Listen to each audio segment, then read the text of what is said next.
Bueno, quisiera comenzar diciendo que agradezco mucho a mi directora de tesis y también al jurado. Como ya lo mencionaron, tengo mucho privilegio de contar con ustedes. Eh, bueno, el contenido de la presentación se divide así, ¿no? En tres partes. Primero, explico brevemente cómo llego a este objeto de estudio.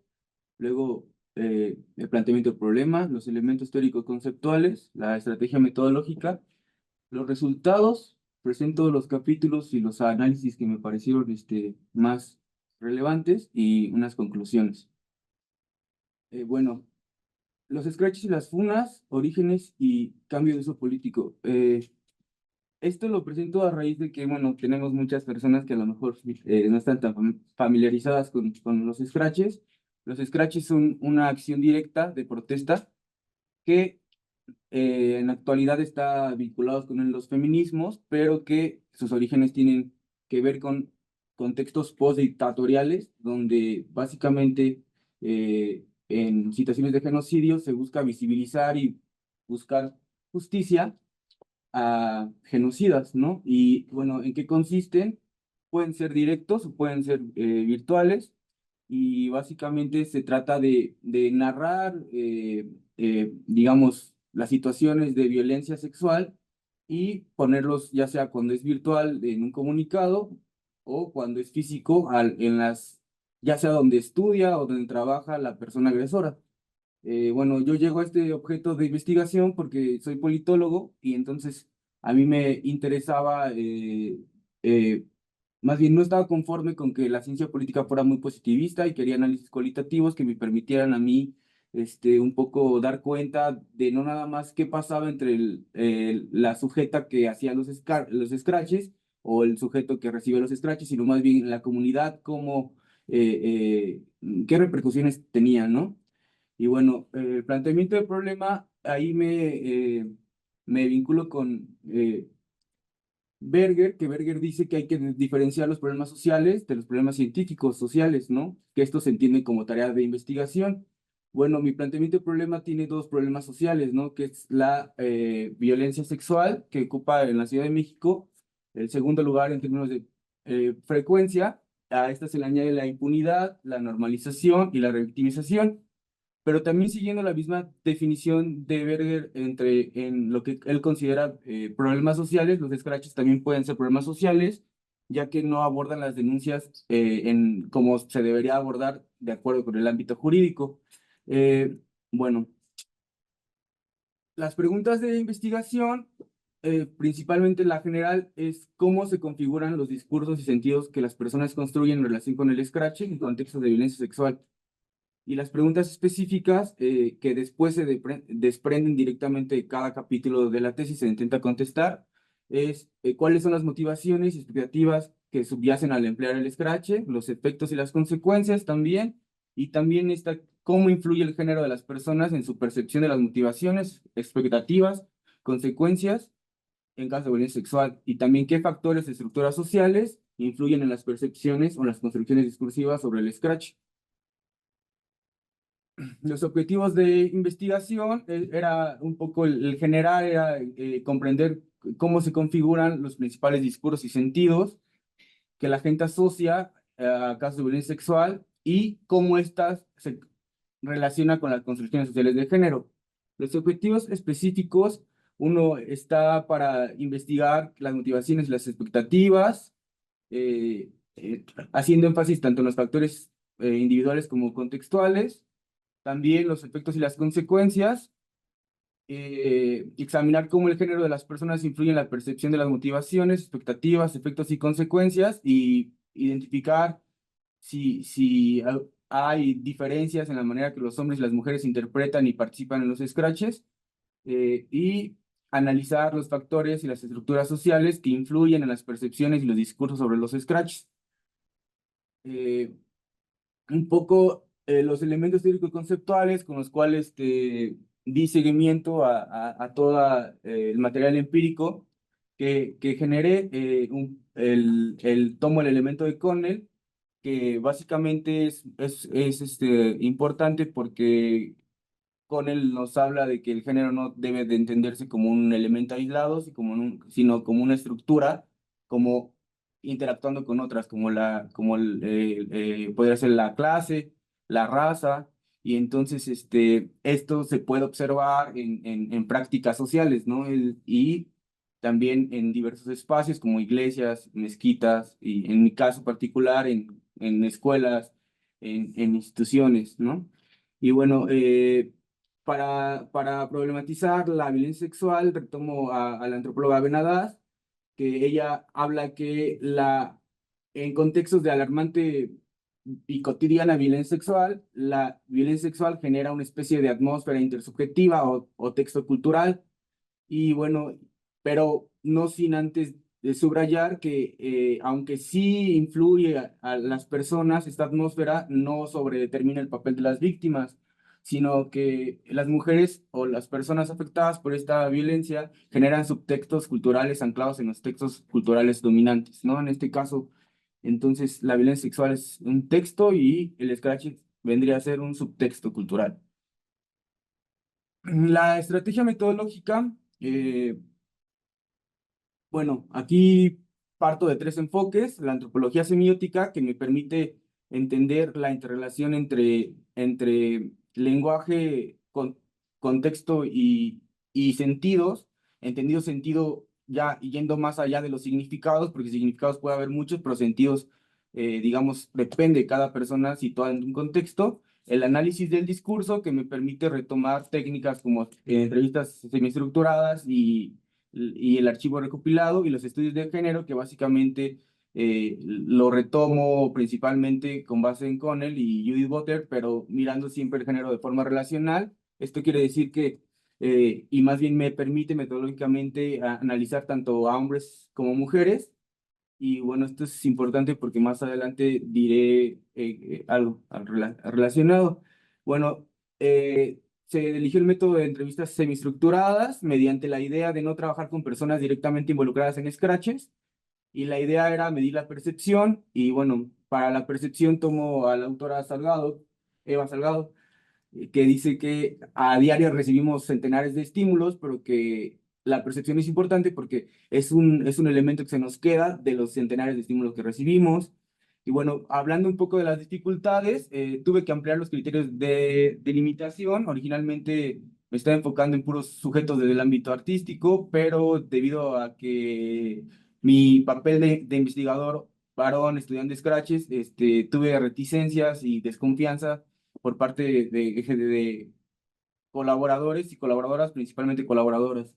Eh, entonces, una de las estrategias que implementé, dentro de otras, es que era necesario posicionarme ante mi tesis, cómo lo iba a abordar antes de que las personas me concedieran alguna entrevista. Bueno, el resultado fueron 9 entrevistas presenciales y una en línea, 5 mujeres y 5 hombres. Para el archivo recopilado, bueno, seleccioné capturas de pantalla, tweets, interacciones en redes sociales, comunicados de páginas web. La intención detrás de esto era, pues, también un poco retomar las denuncias tal y como eran construidas por las personas denunciantes, ¿no? Los resultados fueron alrededor de 50 tweets, 250 interacciones, 65 capturas de pantalla, 5 comunicados. Y bueno, tuve varios aspectos éticos reflexivos que tomé en cuenta, como respetar los silencios ante preguntas incómodas, no proponer la plática que yo quería, sino más bien la que se iba dando en la conversación, consentimiento informado, entender que yo tenía un papel, digamos, históricamente construido desde una perspectiva de hombre, entonces me tocaba como escuchar más y sobre todo la lectura para desmitificar algunos conceptos que yo tenía sobre la normalización de la violencia sexual, y que si en esa lectura a lo mejor hubiera reproducido. Eh, bueno, pasando rápidamente al capítulo 1, que titulé Contextos de Scratch y presentación de colaboradoras y colaboradores y colectivos. Lo que hago básicamente es contextualizar tanto a los colectivos, la relación con los colaboradores, pero también la naturaleza del colectivo, cómo se financia, qué fama o no tuvo su Scratch, cómo se relacionan los colaboradores con las personas. Bueno, rápidamente el colectivo Amoena Es un colectivo que tiene un enfoque a favor de la no violencia. El colectivo Monsterra es un colectivo de arte, pues digamos, famoso dentro del arte contemporáneo. Magnolia Magazine también es una revista de arte latinoamericano. Y bueno, los colaboradores que se relacionan con esta revista de diversas maneras es Miguel, Manuel y Macari. Digamos que el colectivo Brugmancia es un colectivo que atiende población migrante y los colectivos estudiantiles, pues tienen que ver con diferentes universidades. Elena de la Escuela de Antropología, Emiliana del Instituto de Economía y Evaristo de la Escuela de México, ¿no? Entonces, es un poco esto. Bueno, algunas de las principales como cosas que destaco de este es que la cercanía o distancia tanto con la víctima como con el agresor, así como las posturas políticas, modelan las opiniones generando intersecciones y complejidades. Y esto es importante particularmente porque desmitifica que si eres cercano a una víctima o a un agresor, vas a estar del lado de cierta, o sea, una especie de binarismo que se suele pensar, más bien creo que pesa más las posturas políticas. Y bueno, también algo, digamos, que me resaltó es que, a excepción de Amanda y Belén, porque también, aunque pongo a Bruno y a Emiliana, los demás colaboradores evitaron proporcionar nombres reales o datos específicos, manejando la entrevista de manera general. Es decir, Bruno y Emiliana los pongo en asteriscos porque ellos sí hablan con nombres reales, pero de personas que no, muy lejanas, nada más hablan, y cuando hablan sobre sus scratches lo hacen relativamente sin nombres, ¿no? Y bueno, también algo destacable es que las tres personas del ámbito artístico y dos colaboradoras involucradas en la planificación de Scratches se desenvolvieron de manera más reservada que el resto. Lo primero lo asocio con características, digamos, de hábitos que tienen que ver con el ámbito artístico, y lo segundo lo asocio con que, pues, como ellas planifican Scratches, pues, no quieren estar expuestas, ¿no?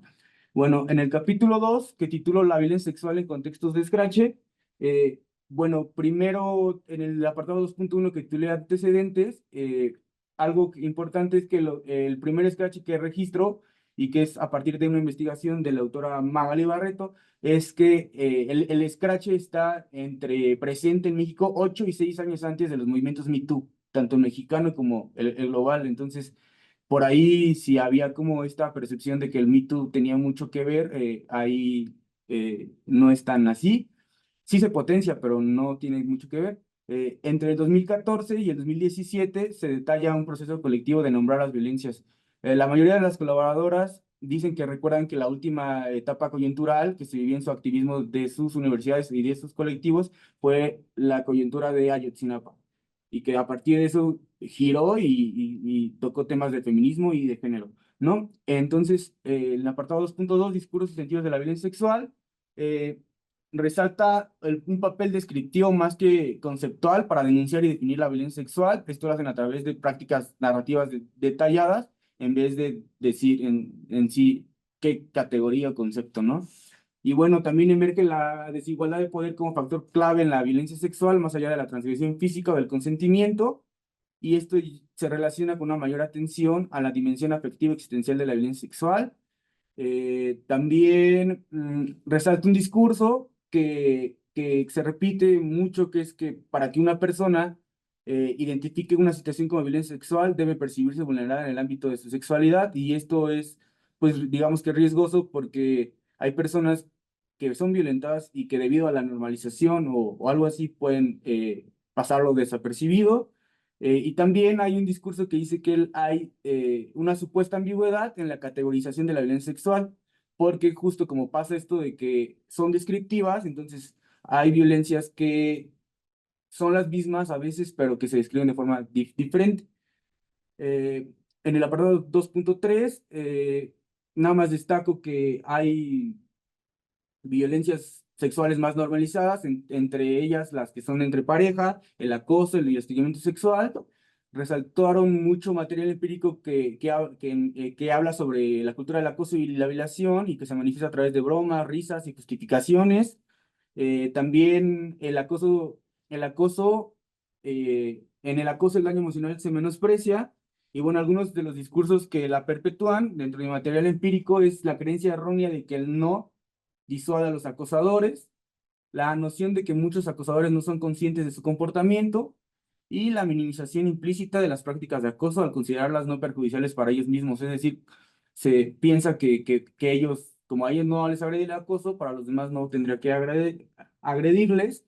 En el 2.4, que titulo Los espacios que importan, pues el espacio surgió como una configuración importante en las percepciones en torno al comportamiento sexual y de género, tanto femenino como masculino, pero con preocupaciones distintas. Esto es, las mujeres tienen muy consciente la sensación de seguridad o peligro en determinados espacios y por el contrario, los hombres tienen una percepción de tolerancia o no tolerancia hacia ciertas conductas de violencia sexual, lo cual es sumamente, pues, peligroso porque, pues, digamos que es un comportamiento a modo, ¿no? Y bueno, en el capítulo 3 el escrache motivaciones, expectativas y condiciones de posibilidad. En el primer apartado, identifico tres sentidos del Scratch. El sentido de enunciación, que digamos consiste nada más en transmitir un mensaje político, aunque no necesariamente esto implique una denuncia, unas demandas o peticiones concretas. El sentido de denuncia, que es una denuncia pública, que es así, tiene demandas o peticiones concretas. Y el sentido de exclusión, que es excluir a una persona mediante el escrutinio social y que a veces se interpreta como una supuesta inercia social, ¿no? Motivaciones y condiciones de posibilidad. Rápidamente nada más digo que el escrache surge por impunidad y por revictimización principalmente y por que hay formas de violencia que no pueden ser fácilmente categorizadas y por eso escapan de la vía jurídica. La ausencia de perspectiva de género efectiva en los tribunales, agravado por la escasez de jueces. Las condiciones de posibilidad, que es, yo detecto que la politización feminista a su vez politiza las subjetividades, entonces hay muchas colaboradoras y también personas que dijeron que hay personas que no necesariamente lo hacen por impunidad o por revictimización, sino porque es una acción directa que ellos la ven como la forma más efectiva de hacerlo. Y entonces el scratch cobra sentido en función de que los espacios, los sujetos acusados y las denunciantes cuenten con cierto capital cultural y cierta politización. En expectativas del Scratch entre la justicia y el castigo, hay digamos, algo concomitante entre cuándo es justicia y cuándo es castigo, pero digamos que esto se agrava porque cuando intermedia la consigna feminista de Daniel Este creo, porque se argumenta que hay una lógica punitiva o un castigo social, y bueno, yo lo que argumento es que realmente lo que se percibe como lógica punitiva o castigo social es una preocupación por las denuncias falsas, también cuando el Scratch no brinda la posibilidad de reformación, reparación y también hay una preocupación porque el Scratch polariza a las comunidades y no procura soluciones colectivas, ¿no? Todos estos objetivos, aunque a lo mejor benevolentes, no son compatibles con lo que plantean las mujeres que denuncian, ¿no? Bueno, en el capítulo 4, efectos y consecuencias del Scratch, el primer apartado lo titulo La cancelación y el posicionamiento, porque primero hago una distinción entre cancelación y el Scratch. La cancelación está más orientada hacia ciertos actores públicos y consiste básicamente, o la idea que está detrás, es retirar el apoyo, ya sea financiero o a través del consumo, mientras que el scratch es algo más ligado a lo político y tiene que ver con violencia sexual y la cancelación puede ser por actos xenófobos, misóginos, homofóbicos. Entonces lo que yo digo es que lo que se percibe como cancelación en realidad es un efecto de posicionamiento político, es decir, si hay cierta presión en las comunidades, en estas comunidades para que te posiciones políticamente y en todo caso la neutralidad preserva un status quo, ¿no? Entonces, las personas, muchos de los colaboradores relataron, y también el material empírico, relataron que no se alejan por una supuesta inercia social, sino más bien por motivos de seguridad tanto individual como colectivas o para digerir el impacto de una denuncia. O sea, no se trata de una inercia social, también están denunciando a una persona por una violencia sexual. Bueno, 4.2 la revictimización entre la reputación y la verdad, algo que se pusieron, bueno, que digamos todos los colaboradores compartieron, es que lo que más se percibe como en riesgo en un scratch para las dos partes es es la reputación, pero digamos que hay un discurso que atraviesa esa reputación con la búsqueda de verdad. Pero bueno, sin embargo, también más de la mitad de los colaboradores explicitó que las mujeres también, o la parte que realiza scratches también está sujeta a repudio, rechazo o sanciones sociales, solamente que pues no son tan famosas como las cancelaciones o lo que se percibe como cancelación. Y bueno, digamos que algunos de los discursos más que yo agrupo en tres universos discursivos son discursos que por sus efectos desacreditan la denuncia. Estos discursos están atravesados por el hábitus de personas inmersas en la academia y en el ámbito artístico porque elaboran teorías o explicaciones académicas, también discursos donde advierten consecuencias negativas de realizar un escrache, como puede ser que el hombre reafirme el pacto patriarcal, explicaciones académicas que cumplan el efecto de restar responsabilidad al victimario, como diciendo que el hombre está cumpliendo un rito de paso, ¿no? En este deber ser macho. Bueno, el 4.3 lo titulo La responsabilidad individual y colectiva, y en este apartado se realiza un análisis sobre las paradojas que resultan de tomar la responsabilidad de forma colectiva o individual. Esto parte de dos razonamientos distintos, ¿no? Por un lado, las injusticias estructurales que quieren responsabilidad a los amigos, a las personas cercanas al agresor, para que la denuncia se tome de manera colectiva, que eso es, digamos, muy congruente con que formen parte de un colectivo, y por otro lado, que también sean sujetos individuales que tienen una denuncia propia, pero digamos que esta, algunos adoptan la postura colectiva o la postura individual a conveniencia, ¿no? Y bueno, en el 4.4, la condición heteronormativa del escrache, digamos que hay una serie el escrache sí está construido, digamos, por ciertos discursos que tienen que ver con una heteronormatividad, ¿no? Y entre ellos está la creencia de que las mujeres están discursivamente asignadas al rol de víctimas y los hombres de victimarios, la creencia de que los hombres son violentos por naturaleza, la relación que se retroalimenta entre la creencia de que los hombres no pueden ser víctimas de violencia y la idea de que las mujeres no pueden cometer actos violentos. Y bueno, me apoyo en Butler para decir que, si bien esto sí, el Scratch tiene alguna matriz heteronormativa, por así decirlo, las personas que participan de forma directa o indirecta en los Scratches, en cada situación específica, están simultáneamente, a veces resistiendo, a veces poniendo en práctica o la manera en que viven el género. Por lo tanto, se puede decir que están haciendo género, ¿no? Entonces, algunas de las formas en las que yo vi que contemporáneamente que yo considero que están haciendo género es que los hombres emplean estrategias individuales y colectivas para sobrellevar futuros posibles scratches, como pláticas entre sus cofrades, siguiendo rutas de gato para ver qué van a decir si alguien los escracha. Hombres que modifican su percepción sobre la violencia sexual y adquieren una mayor autoconciencia y entonces vigilan más sus prácticas. Esto, digamos, sería un resultado positivo. Y mujeres que al decidir mantener una amistad con un hombre escrachado son estereotipadas como solapadoras, y a la vez esto no es de todo, digamos, perjudicial porque esto genera debates y estos debates son favorables a ciertos feminismos que pues, procuran no volver a revictimizar a las víctimas de violencia sexual. Alguna de las conclusiones que quisiera resaltar, ya por último, eh, es que mi análisis indica que más allá del género, la percepción de las y los colaboradores interactúa con las ideológicas en precisamente mi tesis con la idea de los punitivismos, los antipunitivismos y otras ideologías, convicciones políticas, marcadores de clase, en este caso el hábitus y la reputación, el capital cultural, y la cercanía o distancia, principalmente la cercanía o distancia con personas escrachadas o que realizan scratches.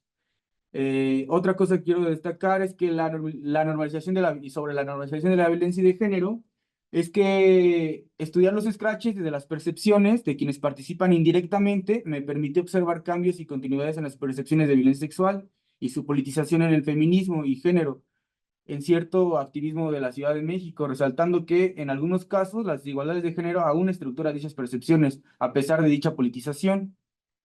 Persisten discursos que tienden a normalizar la violencia sexual. Y por último, la violencia sexual, algo que me gustaría destacar y que se mostró a lo largo de mi investigación es que comprender las diferentes dimensiones de la violencia sexual está relacionado con comprender los sentidos políticos del Scratch, así como las consignas feministas. Y bueno, eso es todo.